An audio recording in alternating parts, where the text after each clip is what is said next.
नमस्कार दोस्तों, मैं हूं विशाल शर्मा और आप देख रहे हैं विद्यावर्ष।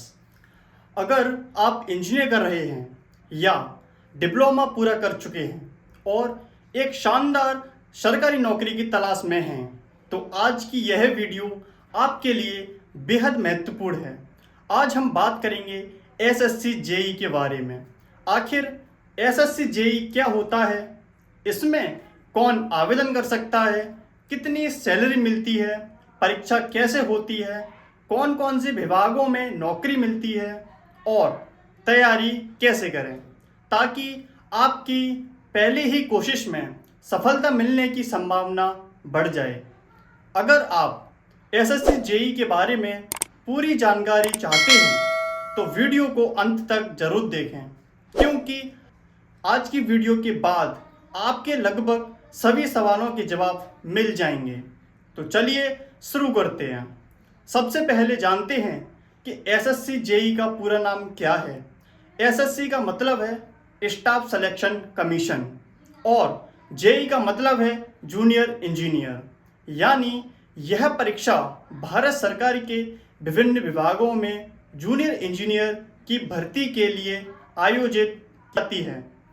अगर आपने सिविल इंजीनियरिंग और मैकेनिकल इंजीनियरिंग तथा इलेक्ट्रिकल इंजीनियरिंग में डिप्लोमा या डिग्री की है तो यह परीक्षा आपके लिए एक बेहतरीन अवसर हो सकती है।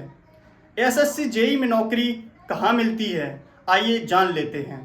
तो एसएससी जेई के माध्यम से चयनित उम्मीदवारों की नियुक्ति भारत सरकार के कई प्रतिष्ठित विभागों में हो सकती है, जैसे central public works department CPWD, central water commission CWC, border roads organisation BRO, military engineer service MES, central water power research station जिसे शॉर्ट में कहा जाता है CWPRS, directorate of quality associations DQA, Farakka bridge project तथा में engineer के रूप में काम करने का अवसर मिलता है। अब सबसे महत्वपूर्ण सवाल, एसएससी जेई के लिए कौन आवेदन कर सकता है।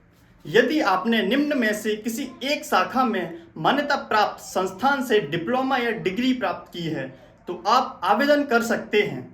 सिविल इंजीनियरिंग, मैकेनिकल इंजीनियरिंग या इलेक्ट्रिकल इंजीनियरिंग। कुछ पदों के लिए संबंधित कार्य अनुभव की भी आवश्यकता हो सकती है, इसीलिए आवेदन करने से पहले आधिकारिक अधिसूचना अवश्य पढ़ें। अब जान लेते हैं आयु सीमा क्या होती है। अधिकांश पदों के लिए आयु सीमा लगभग 30 से 32 वर्ष तक होती है। अलग अलग विभागों के अनुसार इसमें अंतर हो सकता है।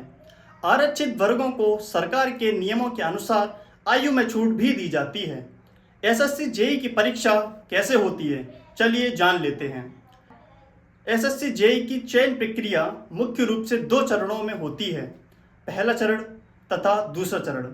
तो पहले चरण में पेपर फर्स्ट होता है। यह कंप्यूटर आधारित परीक्षा होती है जिसमें सामान्य बुद्धिमत्ता, अध्ययन जागरूकता और इंजीनियरिंग विषय से प्रश्न पूछे जाते हैं। अब बात करते हैं दूसरे चरण की। तो दूसरे चरण में पेपर 2, इसमें आपके इंजीनियरिंग विषय का विस्तृत मूल्यांकन किया जाता है। इन दोनों चरणों में अच्छा प्रदर्शन करने वाले अभ्यर्थियों के दस्तावेजों का सत्यापन किया जाता है और उसके बाद अंतिम मेरिट के आधार पर चयन किया जाता है। दोस्तों, किसी भी परीक्षा की तैयारी शुरू करने से पहले उसका पैटर्न समझना बेहद ज़रूरी है। तो चलिए इस पैटर्न को समझते हैं। पेपर फर्स्ट, यह कंप्यूटर बेस्ड टेस्ट होता है। इसमें 3 सेक्शन होते हैं, general intelligence and reasoning, general awareness, general engineering, civil, mechanical या इलेक्ट्रिकल। इस पेपर में नेगेटिव मार्किंग भी होती है, इसलिए बिना सोचे समझे उत्तर देने से बचें। अब जान लेते हैं पेपर 2 के बारे में। पेपर 2 भी कंप्यूटर आधारित एक परीक्षा होती है और इसमें केवल आपके इंजीनियरिंग सब्जेक्ट से प्रश्न पूछे जाते हैं। यही पेपर आपकी तकनीकी जानकारी की असली परीक्षा लेता है, इसलिए इसकी तैयारी सबसे मजबूत होनी चाहिए। अब जान लेते हैं कि तैयारी कैसे करें। अगर आप पहली बार एसएससी जेईई की तैयारी कर रहे हैं तो सबसे पहले अपने इंजीनियरिंग के मूल विषयों को मजबूत करें।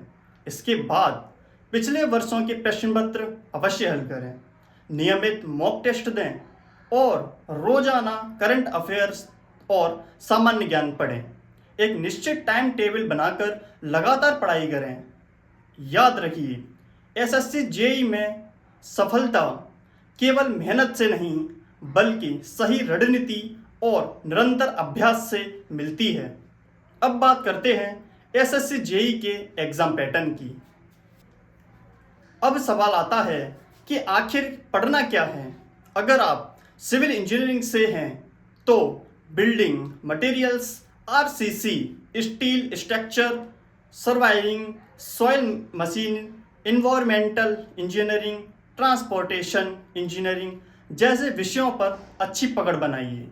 अगर मैकेनिकल इंजीनियरिंग से हैं तो thermodynamics, strength of materials, theory of machines, production engineering, field machines और इंडस्ट्रियल इंजीनियरिंग पर विशेष ध्यान दें। और अगर इलेक्ट्रिकल इंजीनियरिंग से हैं तो electrical machines, power systems, network theory, control systems, electronics and measurements जैसे विषयों पर सबसे महत्वपूर्ण है। इसके साथ साथ जनरल अवेयरनेस और रीजनिंग की भी नियमित तैयारी करते रहें। सही रणनीति आपको सफलता की ओर ले जाएगी। अब बात करते हैं उस सवाल की जिसका इंतज़ार हर उम्मीदवार को रहता है, सैलरी आखिर कितनी मिलती है। एसएससी जेईई में चयन होने पर शुरुआती बेसिक पे लेवल 6 के अनुसार होती है। अब इसमें डीए, एचआरए, टीए और अन्य सरकारी भत्ते जुड़ जाते हैं। तो शहर और विभाग के अनुसार कुल मासिक वेतन लगभग 45,000 से 70,000 या उससे अधिक हो सकता है। इसके अलावा आपको मेडिकल सुविधा, पेंशन से जुड़े लाभ, अवकाश और अन्य सरकारी सुविधाएं। बहुत से छात्रों के मन में यह सवाल होता है कि नौकरी मिलने के बाद आखिर क्या करना पड़ता है। तो एक जूनियर इंजीनियर का मुख्य कार्य होता है सरकारी निर्माण कार्यों की निगरानी करना, साइट का निरीक्षण करना, गुणवत्ता सुनिश्चित करना, परियोजनाओं की प्रगति पर नज़र रखना और तो और तकनीकी रिपोर्ट तैयार करना, वरिष्ठ अधिकारियों के साथ समन्वय बनाकर काम करना। यह एक सम्मानजनक और जिम्मेदारी वाली नौकरी होती है। तो अब हम बात कर लेते हैं इसके प्रमोशन की।